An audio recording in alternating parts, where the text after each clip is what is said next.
Ni kimya ambayo sasa kimepita wiki 2, kimeenda mwezi, kinaenda miezi 3, hamuongee. Ile nyumba imekuwa mnapishana tu mlango tu hata sielewi mnawasiliana. Kuna zamani nilisikia kuna wengine walikuwa wanaandikiana tu barua, I want to take my tea, hivyo unaacha pale, ule anasema the tea is on the table, wewe pia unasoma hivyo tu, nimemaliza kunywa chai, unaandika.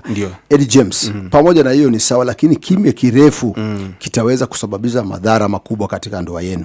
Ni vizuri muwe na kiasi na mrejelee, hata kama ulikasirika na wewe ni mtu ambaye umeokoka na unapenda ndoa yako. Biblia inasema kwamba usikasirike Eddie James, jua likaenda chini bado umekasirika.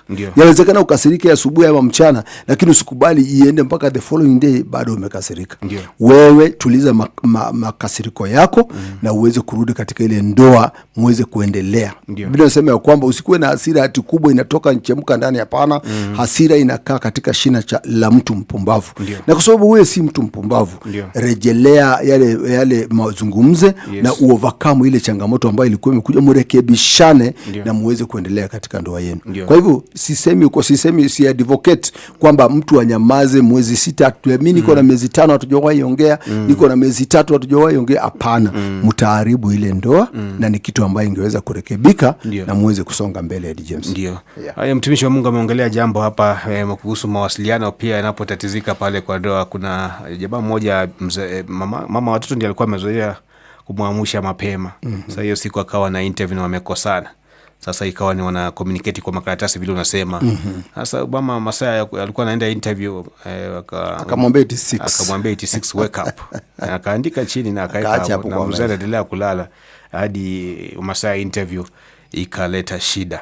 Akapoteza ile nafasi ya kazi. Sasa ikawa kwa sababu kila mtu ako na kubishana. Msikilizaji, pia tukupatie fursa ya kipekee utuelezee, je, nyinyi wakati mtu anakosea, je, huwa unanyamaza na huwa unafanya namna gani? Umesikia mtumishi wa Mungu hapa amesema kwamba kuna kunyamaza kwa hekima ili labda msijibishane zaidi. Ukiona mwenzako ako juu unaamua kama mama, wacha mimi ninyamaze. Akitulia ndio mtazungumza. Lakini kuna wengine nao ako juu, mwingine anakuwa juu kidogo kidogo, unasikia mtu amekupanguza kofi kwa sababu ameshindwa kujicontrol. Ni mambo ambayo tunazungumzia tu hapa kuhusu kunyamaza kimya pale kwa ndoa. Na pia wewe kama uko pale, umewahi nyamazia mwenzako for how long? How did it go? Ulifika aje na mkaanza kuongeleshana? Na pia unapata hata jambo hili watu wanaanza kuwasiliana kupitia kwa watoto. Kile kimya. Nenda mwambie mama. Nenda mwambie baba hatuna mboga. Nini? Sasa inakuwa ni watoto ndio wao ndio wanaleta communication. Hao ndio wanatumika pale kwa mawasiliano. Haya mambo hutokea katika jamii tu. Unatuma mtoto enda ambia babako, ama hata una address mtoto na kumbe ni mzee una address, ama mama una address mtoto kumbe ni mama una address. Yes. Eddie James, hiyo pia haikubaliki. Kwa sababu ndoa hii ni yenu nyinyi wawili. Na sasa mnapohusisha watoto, wahusishwe on the positive side ya ile ndoa. Msilete ile difference yenu katikati ya watoto. Hata mara nyingi tunasema ya kwamba si vizuri kuwa involve wale watoto kwa ugomvi wenu ama kwa kutokuelewana kwenu. Na sisemi ni vibaya kumtuma mtoto kamwambie mamako anipatie kitu fulani, kamwambie baba yako atupatie kitu fulani. Inakubalika Eddie James. Lakini iwe kwa muda mchache ambayo moyo wako utakuwa umerudi chini, na nyinyi pia muwe na jambo la suluhu la kusameheana ikiwa makosa yametokea, na muweze kutafuta njia ya kusonga mbele. Kwa sababu hata watoto wanawategemea na mngetaka kuwalea katika mazingira ambayo yanamtukuza Mungu na ambayo yanaweza kuleta baraka katika ile boma. Kumbuka ndoa hii hata kuianzisha ni mpango wa Mungu mwenyewe. Kwa hivyo mjue kwamba mnapoikazia ile ndoa inakuwa na uzito mwingi. Mjue hata Mungu mbinguni akiona, anaona kana kwamba kabisa nyinyi mnataka kusabotaji mpango ambaye alikuwa nao.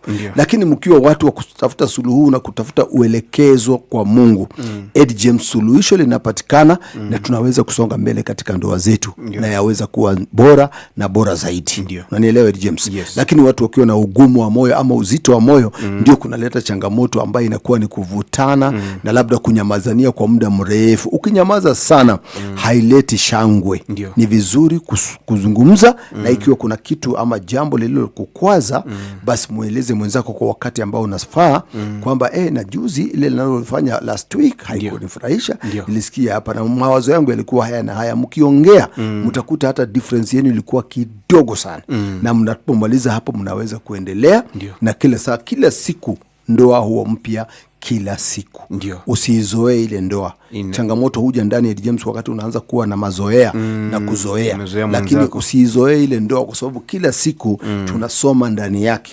Unanielewa James? Kwamba tunapata kitu kipya na mawazo mapya na tunaweza kuendelea katika ile ndoa katika msaada wa Mungu. Ndio sababu unasikia familia inayoomba pamoja mara nyingi inadumu kwa pamoja. Kwa hivyo maombi iwe ndio the key thing ambayo inatuhold pamoja wakati kuko na changamoto na wakati hakuna changamoto. Maombi isiachwe. Tuzidi kumwomba Mungu kwa hekima na maelekezo. Ndio. Haya msikilizaji, najua kwamba mambo haya ambayo tunazungumza kama umeyapitia mnapokutana na mwenzako pale. Pia line yetu ya simu iko wazi 0725 200 445 0725 200 445. Tuelezee pia wewe ni yapi ambao umaipitia ama ni vita vipi ambavyo pia unapitia pale kwa boma, sio kuhusu upande wa mawasiliano. Iwapo mtu ananyamaza, wewe huwa unafanya namna gani? Ukikasirika huwa unafanya namna gani? Huwa unachukua hatua gani? Wengine unatoka kwa nyumba unaenda nje, unatembea afu ndio unarudi baadaye. Hata wengine wanahama nyumbani. Sasa hii mambo ikiwa imechemka siku hizi, hata kuna wanaume unasikia mtu alikuachia nyumba na akatoroka hivyo. Na leo tunasaidia tu hapa kwa ajili ya kusaidia jamii ili isifike kiwango hicho. Tujue kwamba tuna njia ya kusuluhisha tu. Laini ya simu iko wazi ili nikupatie fursa, usije ukasema tuja kuhusisha katika mawasiliano ama mazungumzo yetu usiku wa leo. 0725 200 445 kwa wale ambao labda wako hapo na umeipitia pia changamoto hiyo. Mlifanya namna gani? Mwenzako aliwahi kukasirikia, aliwahi kufuria, alikaa muda upi akiwa amekasirika? Ulikuwa umemkosea labda nini? Kama unaweza sema makosa ilikuwa gani? Na baadaye mlitafuta suluhisho. Hata wengine wako wanaachana tu, maybe uliachwa kwa sababu ya hiyo hasira. Kuna watu wako na short nini kabisa, hasira ya haraka. Sasa unapata kwamba anafanya uamuzi mbaya. Wakati mtu amekasirika, aswa mambo ambayo anatamka huwa ni mambo ni mambo makali ya James. Ni vizuri sana mtu kujizuia kusema maneno mengi wakati amekasirika. James, ni vizuri kujizuia kutotamka maneno makali kwa mwenzako wakati umekasirika. Na hii ndio kitu ambayo itakusaidia kuweza kutunza ile ndoa, kwa sababu unapotoa maneno makali kwa mwenzako wakati unamuumiza na yule pia, na haya maneno kuyameza tena itakuwa ni changamoto. Kwa hivyo ni vizuri unapokasirika, enda katika ile modi ya kunyamaza. Lakini si kwa muda mrefu. Nyamaza, chukua siku yako 1 ama 2, alafu mrejelee kutafuta suluhisho ya jambo ambalo lilikuwa linaleta tofauti katika ile ndoa ambayo mko ndani yake. Hayo umesikia hasira, kwa maneno unazozungumza ambayo inaweza kuletea shida. Na naona simu hapa. Alfred, hello. Hello. Yes. Nimesikia fundisho. Ndio. Imeleta juu sana mpaka nimeanza kufikiria mambo mengi. Nini hicho unafikiria? Mimi ninaitwa Lenson Kiriza. Ndio. Na nimependa mafundisho yenu sana, vile mnavyofunza hapo James. Yes. Pamoja na mwenzako wakati atakuwa kwa radio, mimi huwa nafuatilia sana mafundisho. Ndio.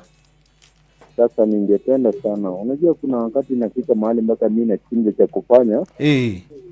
Naona ni kama nimelemewa, sijui ni kulemewa ama ni nini nafanya. Ndio. Mpaka nikajirudi nikajiingiza kwa mambo ya kukunywa nini, nikaelemewa pande moja. Ulikuwa umekosana pale nyumbani? Nilikosana familia kidogo. Ndio.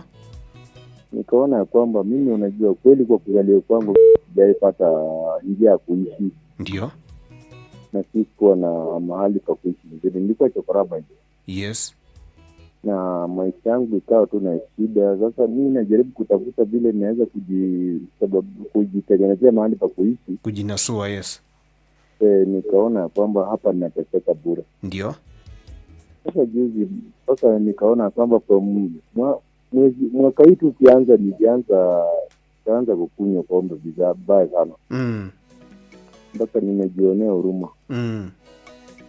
Sasa vile ninaongea hivyo, nimesikia hiyo kitu ni kama imeingia koroni, nikasikia uchungu. Ndio. Nikasema heri niongee na nyinyi mnisaidie suluhisho kidogo. Ndio. Yes. Na bado huko pamoja na mama watoto? Niko na familia yangu na nawapenda sana, na sijui vile nataka yaani naona ni kama nawakosea. Ndio. nimekuwa nimia kabisa kwa mawazo, nataka mnisaidie. Ndio. Sina kwangu, sina kwetu, sina shamba, sina mawapi, na mimi naishi na niko na watoto wako secondary, wengine wako wanaendelea, yani ni wapi naweza fikia. Ndio. Yes, niko na hii shida. Acha mtumishi wa Mungu atakuongelesha. Nisaidieni ndugu yangu. Asante. Asante.